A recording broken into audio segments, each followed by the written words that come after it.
અમદાવાદમાં circuit house ખાતે આજરોજ એસસી એસટી ઓબીસી તેમજ માઇનોરિટી સમાજના લોકો દ્વારા મીટિંગનું આયોજન કરવામાં આવ્યું હતું, જેમાં તાજેતરમાં જ ગુજરાત કોંગ્રેસ સેવાદળના અધ્યક્ષે બીજેપી એટલે બ્રહ્મ સમાજ, વણિક સમાજ અને પટેલ સમાજની પાર્ટી છે જો વિવાદાસ્પદ નિવેદનની સામે ત્યારે વધુમાં આ બેઠકમાં શું કહ્યું આવો સાંભળીએ। શાહીબાગ સર્કિટ હાઉસની અંદર સમગ્ર ગુજરાતમાંથી ઓબીસી, એસટી, એસસી માઇનોરિટી સમાજના આગેવાનો ભેગા થયા। ગુજરાતની અંદર સૌપ્રથમ ગુજરાતના મુખ્યમંત્રી સાહેબ માધવસિંહ દાદા હતા, એમને ઓબીસી સમાજની ચિંતા કરીને 27% અનામત આપી હતી અને ઓબીસી સમાજને હક અને અધિકાર આપ્યા। તેને ગુજરાતની ગાદી એમને છોડ્યા પછી સમગ્ર ગુજરાતનો ઓબીસી સમાજ નિરાશ હતો, પણ આ પૃથ્વી ઉપર આશાના કિરણ રૂપે રાષ્ટ્રીય સેવાદળના અધ્યક્ષ શ્રી લાલજીભાઈએ જે ઓબીસી સમાજ માટે નિવેદન આપ્યું છે, એ નિવેદનને સમર્થન કરવા માટે અમે તમામ આગેવાનો અહીંયા ઉપસ્થિત થયા। વર્તમાન સમયની અંદર સમગ્ર ગુજરાતનો ઓબીસી સમાજ તાકીને બેઠો હતો કે ભાઈ માધવસિંહ પછી ગુજરાતમાં કોણ, માધવસિંહ પછી ગુજરાતમાં કોણ।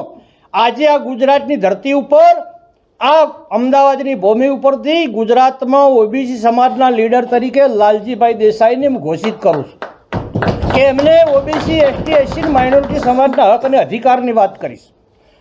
બીજી, ભારત દેશની અંદર પાર્લામેન્ટમાં માનનીય રાહુલજી જાતિ આધારિત વસ્તી ગણતરીની વાત કરે છે, માનનીય પ્રિયંકાજી લોકસભામાં બોલે છે, પણ ગુજરાતમાં અમારી કમનસીબી છે કે ગુજરાતની અંદર ઓબીસી સમાજના લીડરો સિવાય અન્ય સમાજના જે લીડરો કોંગ્રેસમાં છે એ મોઢેથી એક પણ શબ્દ બોલતા નથી, એનું અમને મહાદુઃખ છે। આજે સમગ્ર ગુજરાતના ઓબીસી, એસટી અને એસસી માઇનોરિટી સમાજના આગેવાનો નક્કી કરે છે કે સમગ્ર ગુજરાતની અંદર આ ચારે સમાજની 85% વસ્તી છે, તો ગુજરાતમાં રાજનીતિ હોય, નોકરીની ભરતી હોય, કોઈ પણ જાહેર નિગમ હોય, કંપનીઓ હોય કે સરકારનો કોઓપરેટિવ વિભાગ, દરેક જગ્યાએ આ ચારે સમાજને 85% હિસ્સેદારી મળવી જોઈએ।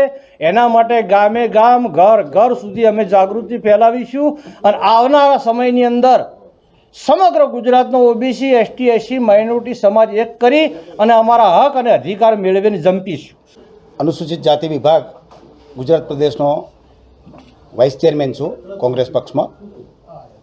તાજેતરમાં થોડા સમય પહેલાં નેહા કુમારીના જે મુદ્દે મહીસાગરમાં જે જિજ્ઞેશભાઈ મેવાણીએ જે સંમેલન કર્યું હતું અને એ સંમેલનના સમર્થનમાં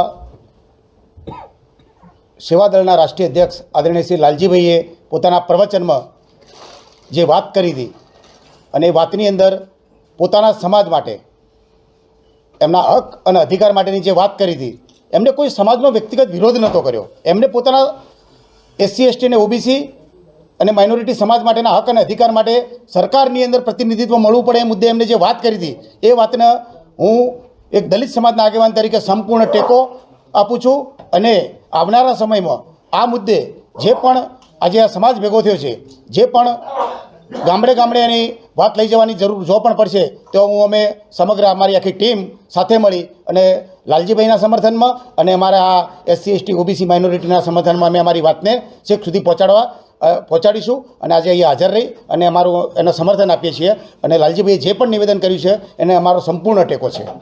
હવે કેટલીક બાબતો પાર્ટી લાઇનની હશે જે હું ઉપર થઈને તો વાત નહીં કરી શકું, જ્યારે પાર્ટી ફોરમમાં અમારી મિટિંગ હશે તો આવા વિરોધ કરવા વ્યક્તિઓ વિરુદ્ધમાં પણ અમે પાર્ટીમાં અવાજ ઉઠાવીશું, બરાબર। અહીંયા મારી કેટલીક મર્યાદાઓ છે, હું એ વાત નહીં કરી શકું, પણ જે લોકોએ વિરોધ કર્યો છે જ્યારે અમારી પાર્ટીની મિટિંગ હશે તો અમે પાર્ટી ફોરમમાં ચોક્કસ આવા લોકોને અમે કહીશું કે ભાઈ આ લાલજીભાઈ દેસાઈએ તમારા વિરુદ્ધની વાત નથી કરતી, એ પોતે એસસી, એસટી, ઓબીસીના સમર્થનની વાત કરી છે, તો એ કોઈને સમર્થન કરવું એ ક્યારેય કોઈનો વિરોધ હોઈ ન શકે અને આ વાતને જે તમે ખોટી રીતે પ્રજા સમક્ષ લઈ ગયા રહે છે તો આવા લોકોને અમે કોંગ્રેસ પક્ષમાં પણ ખોટા પેલા ઉઘાડા પાડીશું અને સમાજમાં પણ ઉઘાડા પાડીશું।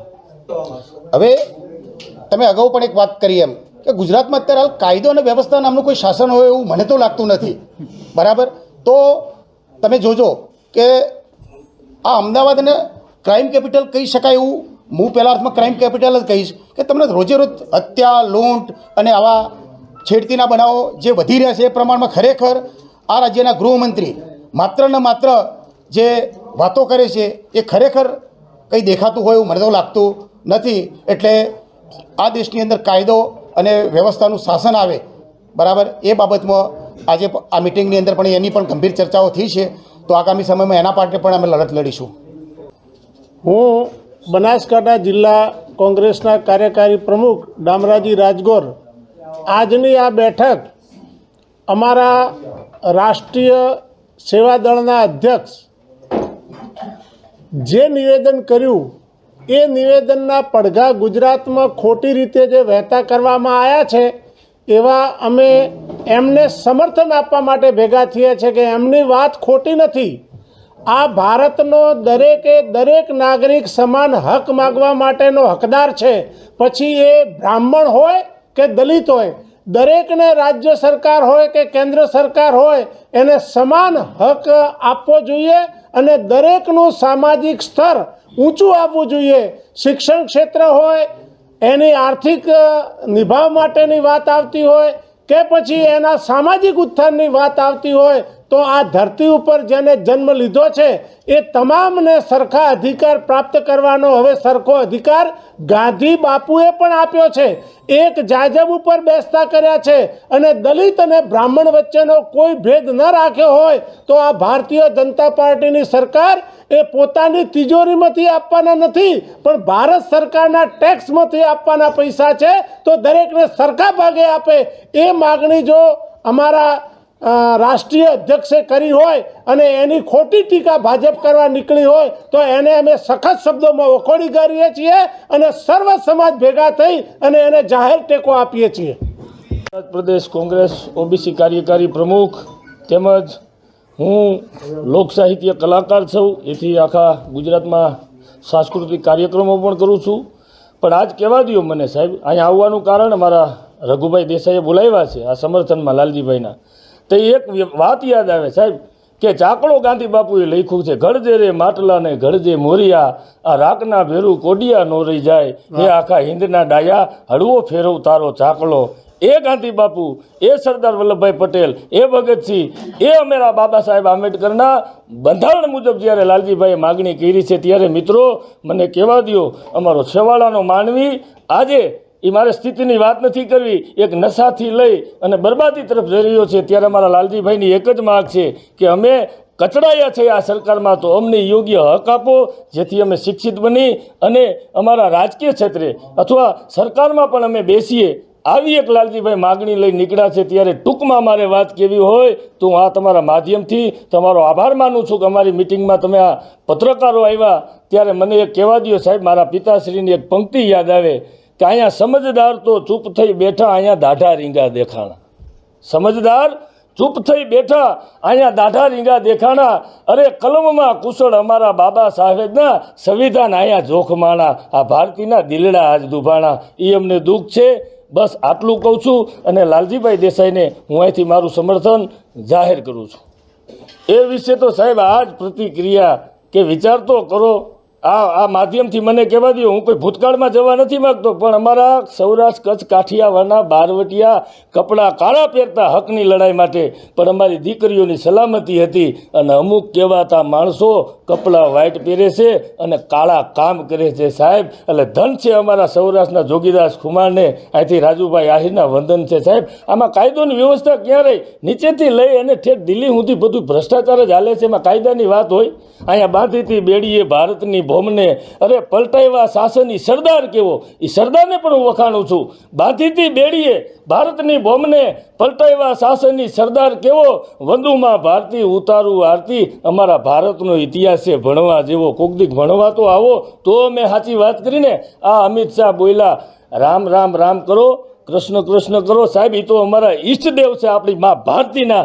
પણ એ દિલ્હી જઈને એમ બોલે કે બંધારણ શું કરો છો? હવે બંધારણ કહેવાવાળા અમિત શાહને કહેવા દો, બંધારણ ન હોત ને તો તમે પણ એ ગૃહમંત્રીના પદ ઉપર ન બેસી શકત. અમિતભાઈ આ પીડા છે અને તમે બંધારણને ગાળો આપો. બાબા સાહેબ આંબેડકર એક તમે એમ કીધું કે ભગવાન નથી, પણ હું તો અહીંથી જાહેર કહું છું કે આખા ભારત વર્ષના વર્તમાન જેને આપણે હક આપ્યા છે તો એની તુલના અમારો ભારતનો નાગરિક ભગવાન તરીકે પણ કરી શકે છે.